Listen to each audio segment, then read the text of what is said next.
Welcome back, dear explorers of ancient medical knowledge. Today we journey into the Baroque era where science began to pivot from superstition to empirical observation.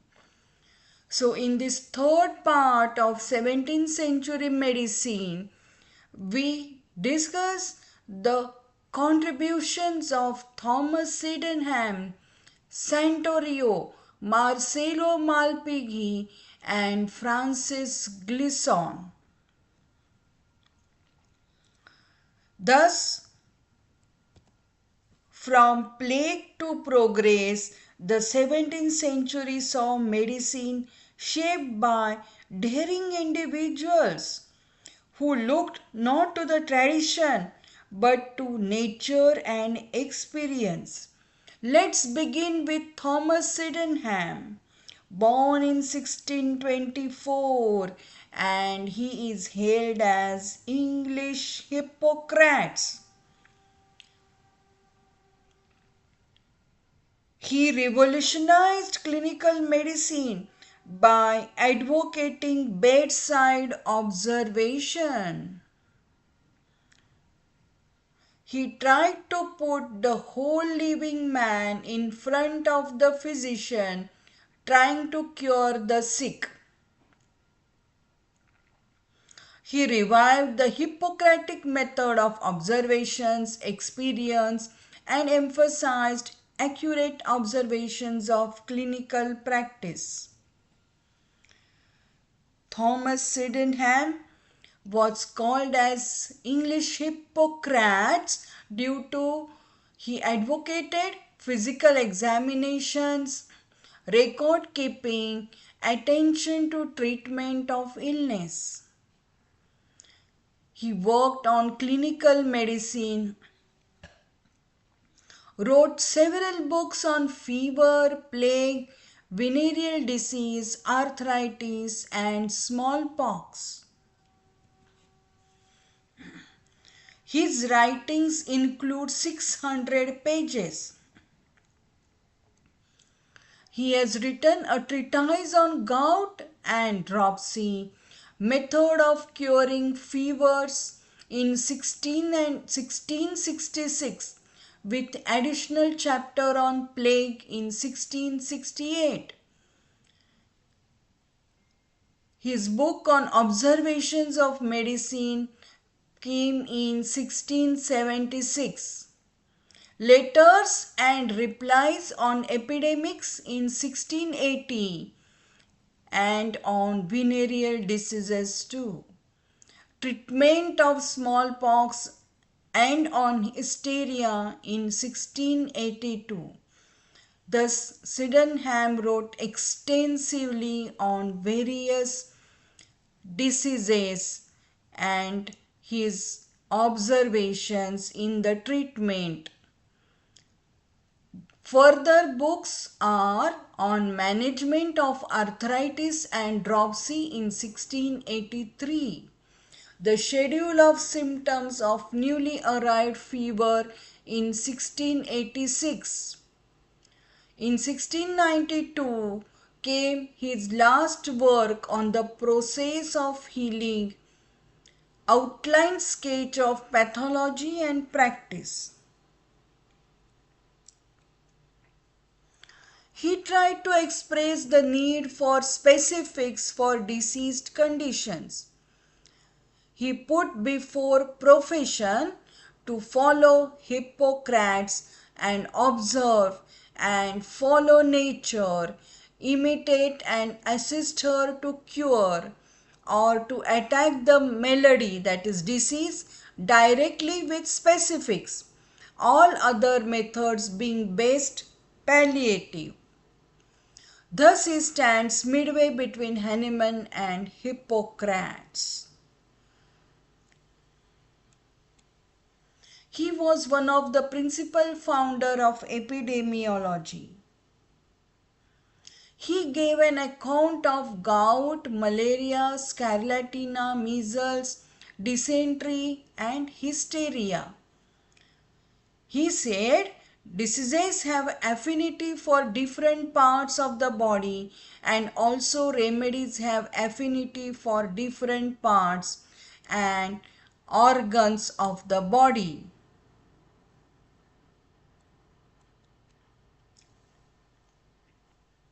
He presented the theory of an epidemic constitution, conditions in the environment which cause the occurrence of an acute disease. It is very interesting to note he introduced cinchona bark in England. He found Sydenham's chorea. He introduced opium into medical practice. He noted the link between fleas and typhus fever. His contributions in the medical field are enormous. He was first to use iron in treating iron deficiency anemia and use of quinine in treating malaria. He advocated treatment of fevers with fresh air and cooling drinks. He laid great stress on bedside experiences. He preached that doctor must rely on his own observations and clinical experience.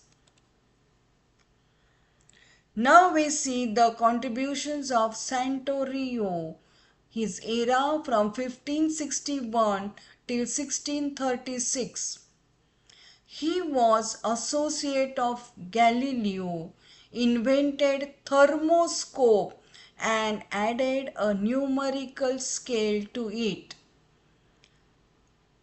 This instrument evolved further as today we call it as clinical thermometer. Santorio went to medical school in Padua. He performed quantitative experiment. This picture shows that he monitored his body weight. He spent his time in this static chair, measuring his weight before and after eating and drinking, while working and sleeping, and after evacuating his bladder and bowels. He invented many instruments like pulsilogium, device to measure pulse rate.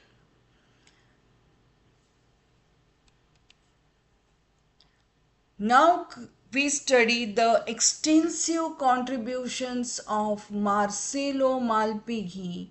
His era is from 1628 to 1694.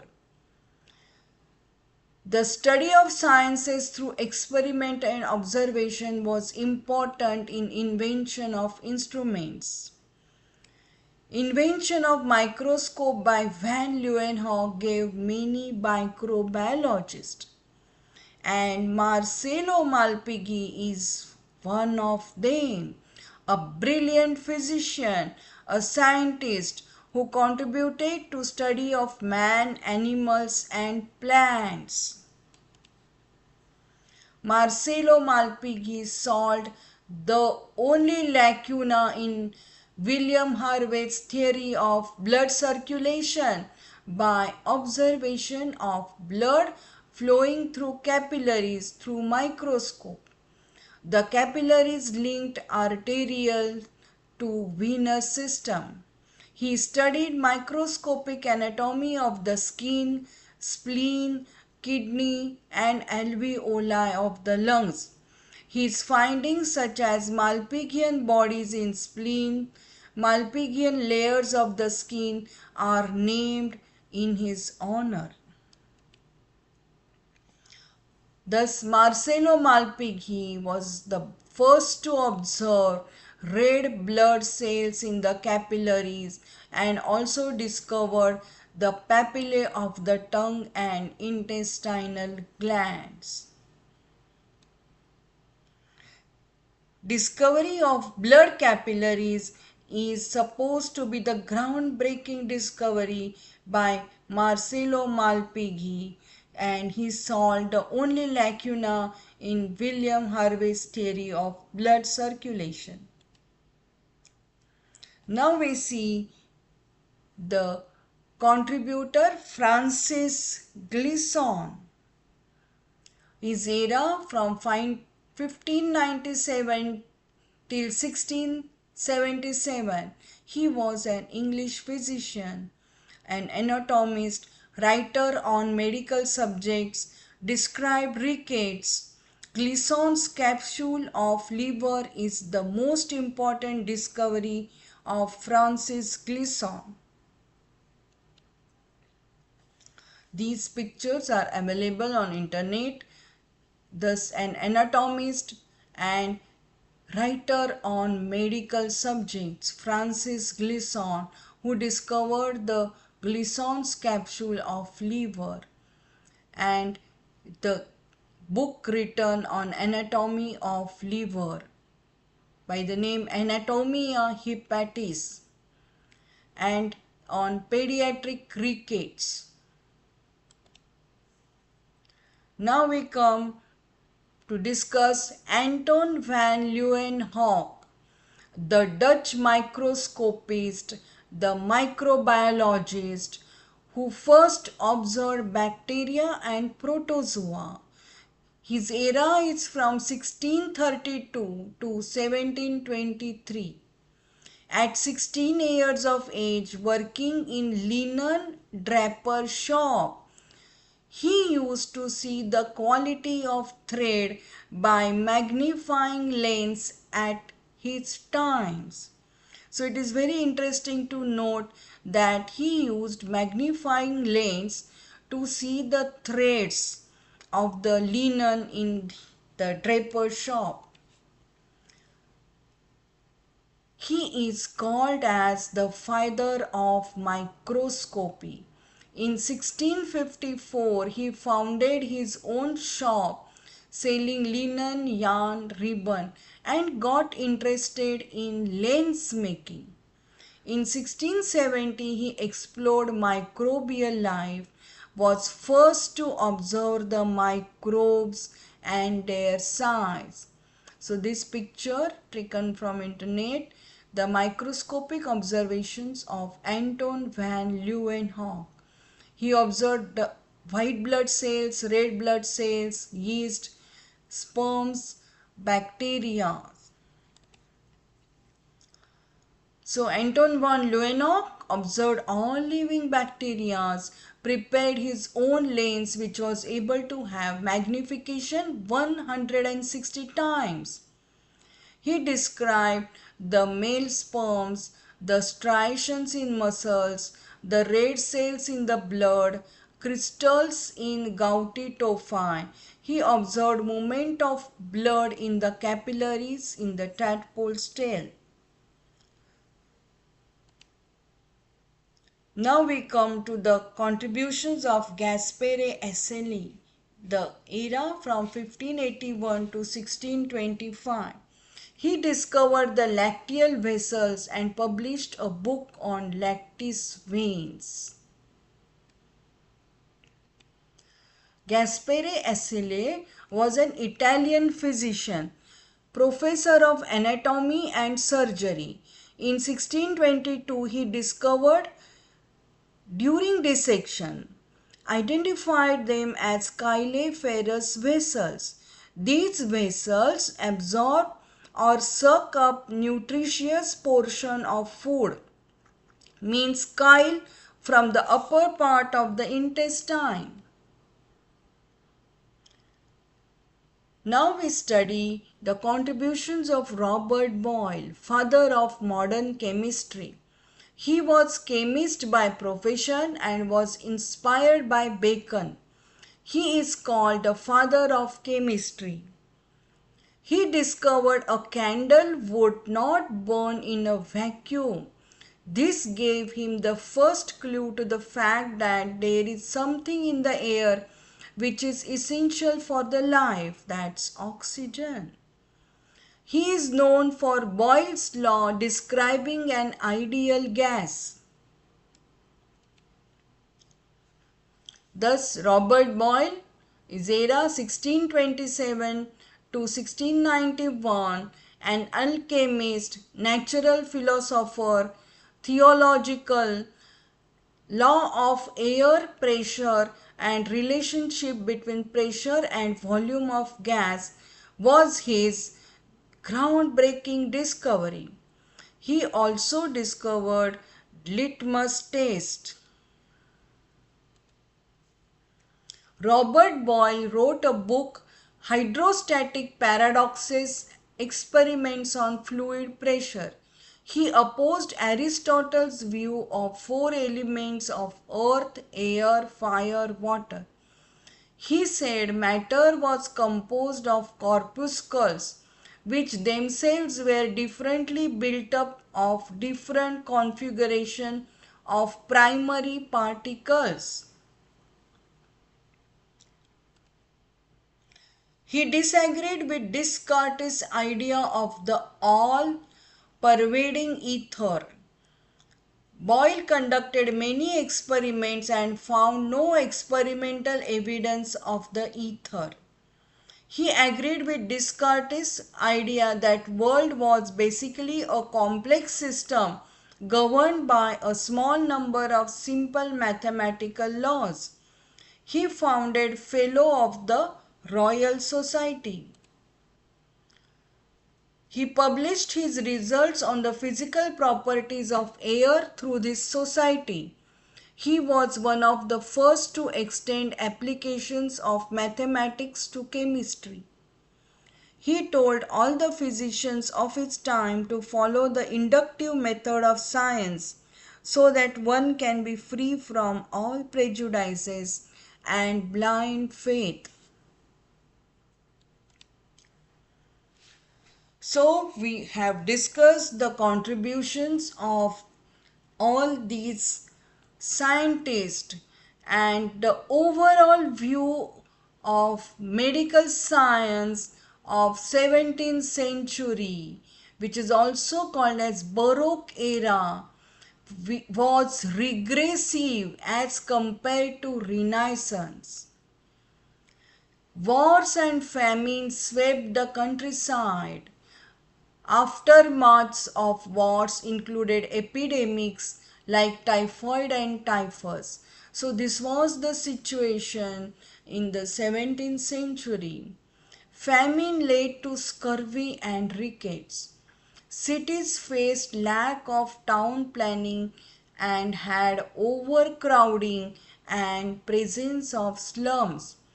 This invited plague, the Black Death. Incidents of leprosy, syphilis, mercifully had come down. Galenic principles still prevailed. Patients were starved, bled, and purged. Drugs used were mercury for syphilis and quinine for intermittent fevers, that is malaria. Antimony and foxglove was also used. Surgeons were still called as barber surgeons. Life expectancy was only 30 to 40 years. Thus, to summarize the 17th century medicine, despite the wars, plagues, and poverty, all these visionaries transformed medicine from tradition to experimentation.